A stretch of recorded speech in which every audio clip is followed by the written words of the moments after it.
Žmonės, su kuriais tu dirbi, jie turi turėti truputėlį tiek pat deliuzijos, kiek ir tu iš tikrųjų.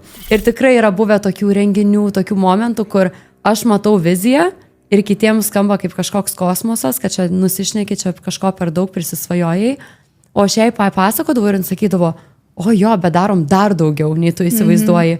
Ir va jos tasai dar daugiau iš tikrųjų mane taip pakėlė į dar kitokį kažkokį lygį su tais renginiais, su pasitikėjimu ir taip toliau. Dabar netgi pats paskutinis mano renginys buvo mano gimtadienis iš tikrųjų. Aš buvau grįžusi iš Šveicarijos ir sakau, aš norėčiau daryti après-ski party. Jinai sako, tai statom ski liftą, po slidinėjimo liftą.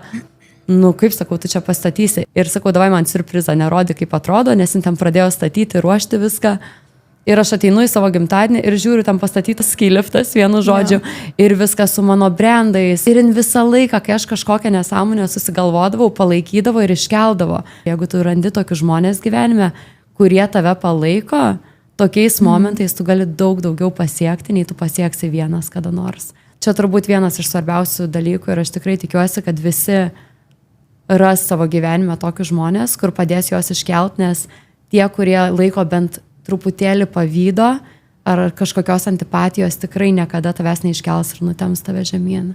Tikrai irgi buvo ne tai, kad aš viena, bet tikrai labai buvo žmonės aplink mane, kurie irgi kėlė, kurie priminė man gal mano potencialą, nes visiems būna, kada kartais gal nebematom, ką galim pasiekti, arba nebepasitikim savim, bet kai turim šalia tokį tvirtą palaikymą, tai yra tikrai neįkainojama.